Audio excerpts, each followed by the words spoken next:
Nakahanda ng humarap sa Senado ang House Prosecutor sa pagbubukas ng paglilitis kay VP Sara.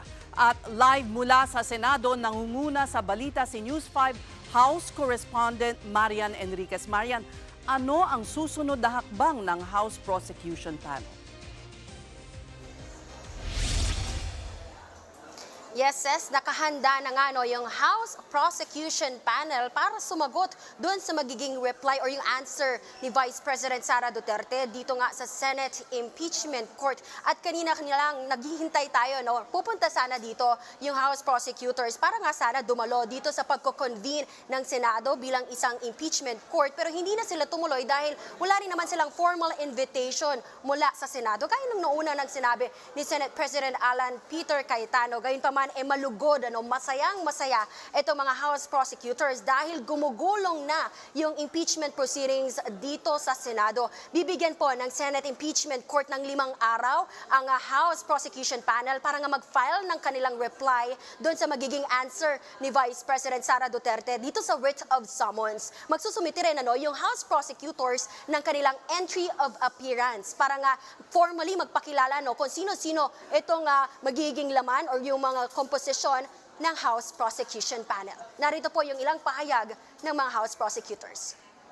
Naghahanda na po ang prosecution panel ng Kamara na tumugon po doon sa mga orders na inilatag po ng Senate Impeachment Court ngayong araw po na ito. So we will go into pre-trial and everything that are required from the House side will be complied with in the next couple of days.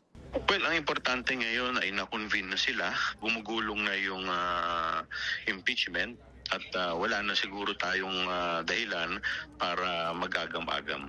Yung impartiality, saka pa natin malalaman yan dahil siyempre depende kung ano yung mga mangyayari pa sa trial. But ang importante, ito ay umuusad na base sa nakasaad sa ating saligang batas.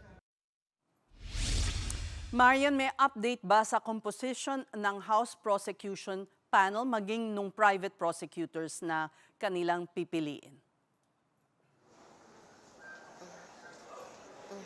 Says, tungkol dun sa private prosecutors, hindi pa nila dinidivulge o pinapaalam sa atin kung sino-sino nga ba itong listahan ng mga private prosecutors. Pero pagdating naman dun sa 11-man prosecution team, wala naman pong nagbago dyan. Pero kanina, kinumpirma sa atin ni Kabataan Party List Representative Rene Co na isa po siya dun sa mga napiling maging tagapagsalita o spokesperson ng House Prosecution Panel. Narito po yung pahayag ni Congresswoman Rene Co. Sa bahagi natin, pinag-aralan natin yung articles of impeachment, tuloy-tuloy yung konsultasyon natin sa mga kabataan, ano bang gusto nilang makita sa proseso na ito. Marian, samantala, ang kampo naman ni VP Sara, may reaksyon na ba?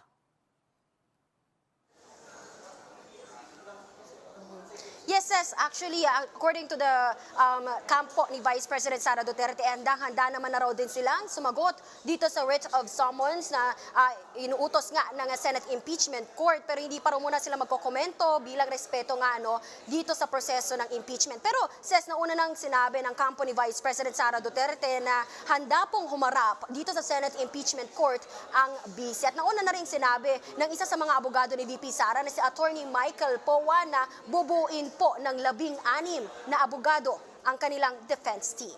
Yan muna ang latest. Balik sa Ses. At yan ang ulat ni Marian Enriquez live mula sa Senado. Mga kapatid, Jig Manikad po. Pagdating sa mahalagang balita sa loob at labas ng bansa, dapat una sa lahat, mag-follow at mag-subscribe na sa social media pages ng News 5.